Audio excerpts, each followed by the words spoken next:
Okay, I'll tell you a story because it happened to me. This is true, and I'll tell you stories we help people with. Okay? I have no obligation to provide any information to anybody. Why? I'm private. I owe you nothing. Dude, you work for me. So here I was, we were going to buy a van, and of course, Nina gets me in trouble. We go to buy this van, and the people in there are saying, oh, I'm having problems with the IRS, I'm having a problem with the state taxing agency. And Nina goes, no problem, Fred can help you. And I was like, the good news is she went ahead and handled everything with the state taxes on the cars. She did all that stuff. And their copier went down. And I said, oh, we got a big copier. I mean, it's like the size of a small refrigerator. It's huge. I said, our printer, I love my printer, man. I love my printer. I know it's not godly to say that, but I love my printer. That printer's a hoss, man. It's like, oh, you go, baby, you rock. Love that printer. And it's almost embarrassing. But you ought to see this printer. So anyway, their printer was down. I said, okay, just give me your stuff. We'll copy it for you. So we take it over to get copied at our home. And 3 days later, I'm coming back, right?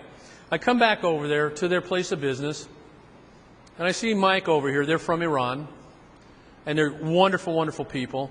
And I'm walking up there. And I see this cop yelling at him. I'm like going, oh, this is weird. Then I see his brother over here, handcuffed.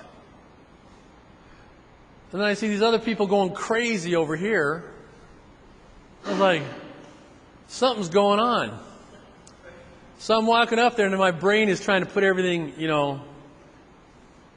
together here so I know what I'm supposed to do. So I'm walking up here with this file folder. This cop comes rushing up to me. You freeze! And I was like, I'm walking. I'm going, no, I'm not going to freeze. I'm looking at him going, no, I said, I'm here to drop off a file. He goes, what did you see? I said, dude, I just got here. I said, I'm going to drop this file off, and I'm going to leave. And I said, Mike, what is going on? He goes, Fred, it's just a tough day. I was like, looks like it. And this cop jumps in front of me now. He says, I said, freeze! I want your name. I want your birthday. I want your social security number. I looked at him. I said, whoa. I said, I want your name. I want your badge number. I want your watch commander's name. I want your bond number. And I want and demand your oath of office right now.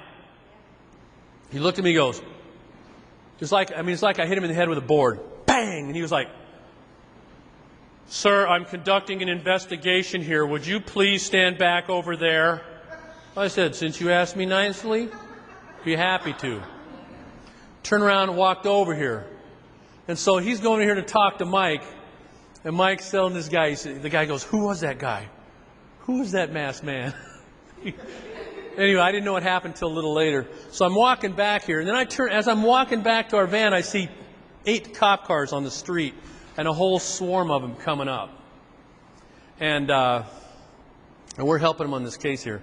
So all of a sudden, these 2 cops, this little skinny bald guy like this tall, was like, they're walking up at me, and I'm going, and then there's this other taller guy. You have to look at him because they're all like on high alert, and this other guy's walking. So these guys are looking at each other and go. And this little guy's like, like we've got a wild chihuahua on our hands here. He's like, oh yeah, we're going to get him.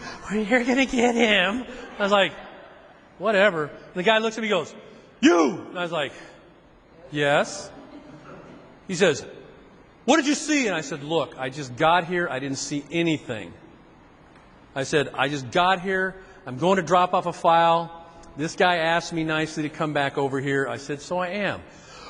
I want your name. I want your birthday. I want your social security number. And I was like, oh, God, no. I said, you give me your name, your badge number, your oath of office, your bond number, your watch commander's name and number right now.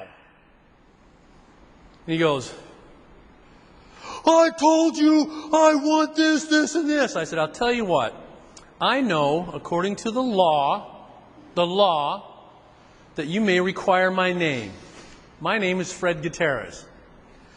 I asked you for your birth date and social security number. I said, well, I tell you what, smart boy.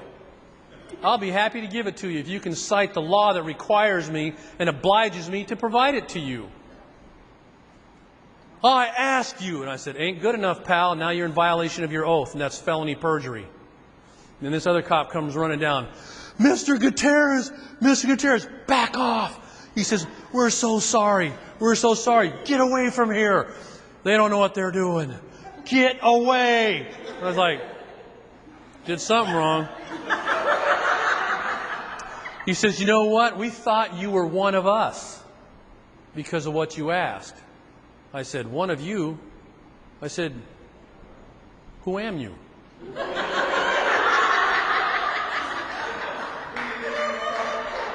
And he's like, no problem. You just get away from here. He's looked at these guys yelling at him, get away.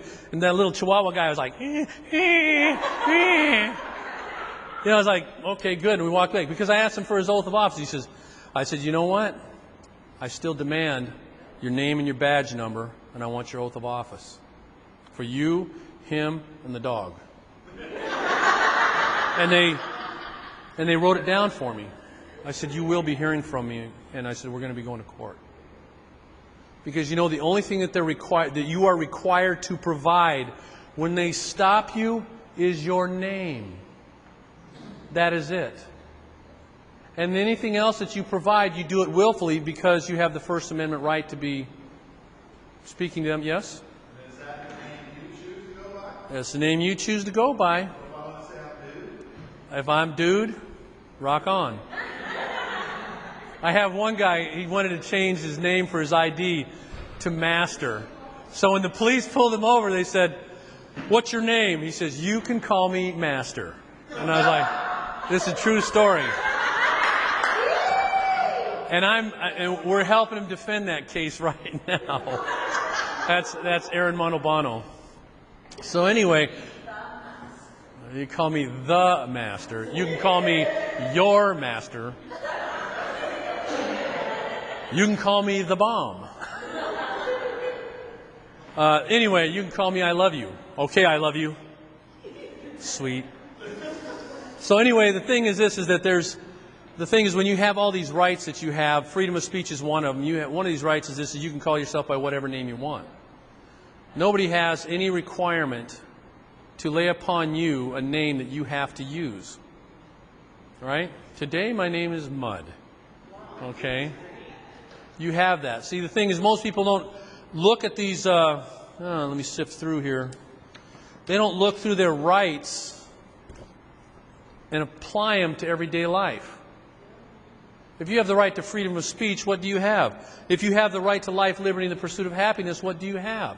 I didn't even get done with all that stuff about life and liberty. I mean, I got carried away because you have to have the freedom to be able to do these things. If you have the obligation and all that other stuff, you have to have the freedom to do it too. Okay, all this stuff here. But anyway, that's good stuff. I may remember it later.